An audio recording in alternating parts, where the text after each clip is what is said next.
beautiful souls out there. We are here for a 4-part video series on why you are stressed about money and how to fix it.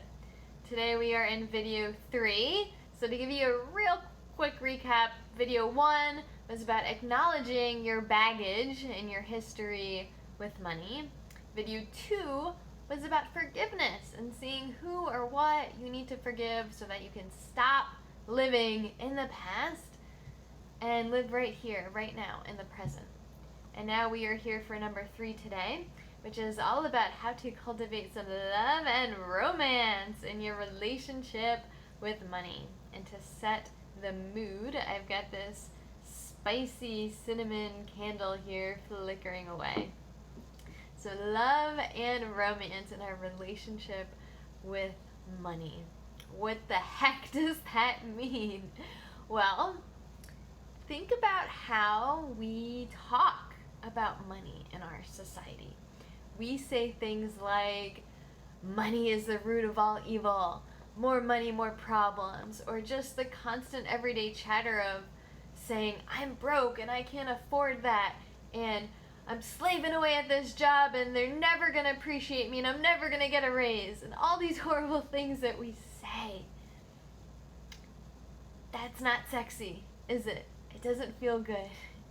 So if we think of money as this entity that we're in a relationship with, imagine how you're talking about it and how it's making money feel.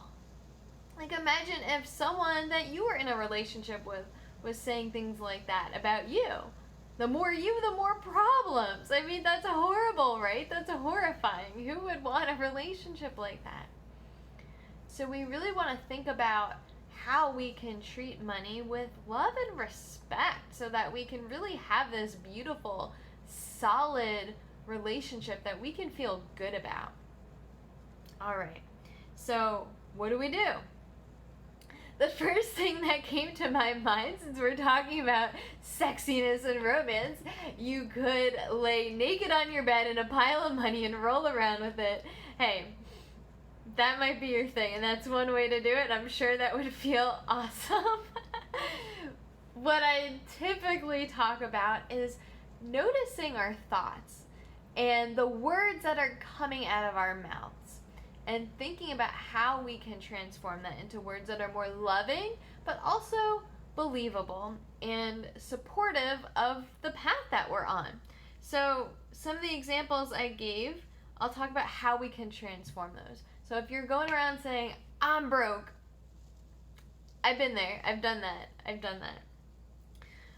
What you might want to start saying to yourself is, I'm working on creating a better situation for myself.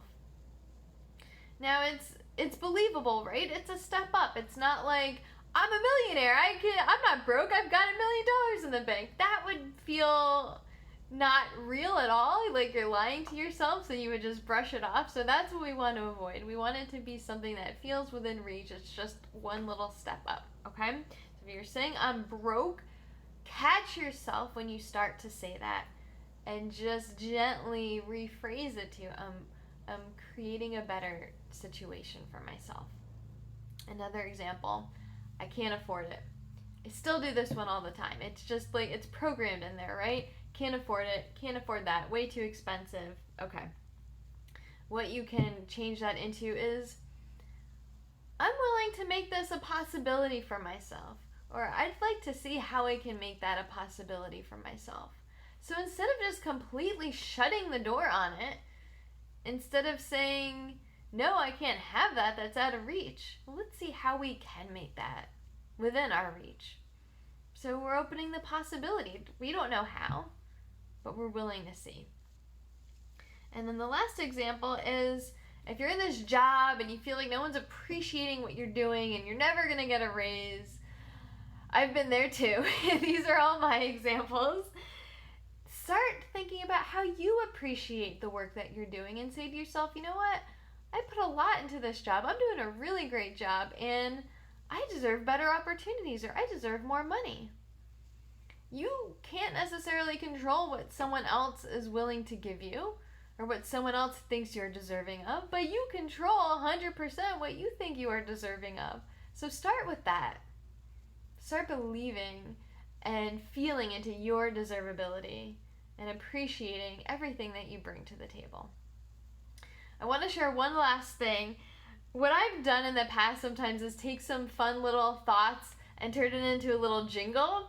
And I shared this with a client of mine and she got really into it. So she created her own little jingle and I wanted to share it with you. So she goes around singing, how does it go? I've got money and money's got me. We're living together so happily. I thought that was really cool and it's fun, right? It gets you laughing, you feel good, there's good energy there. That's what we're trying to create, okay?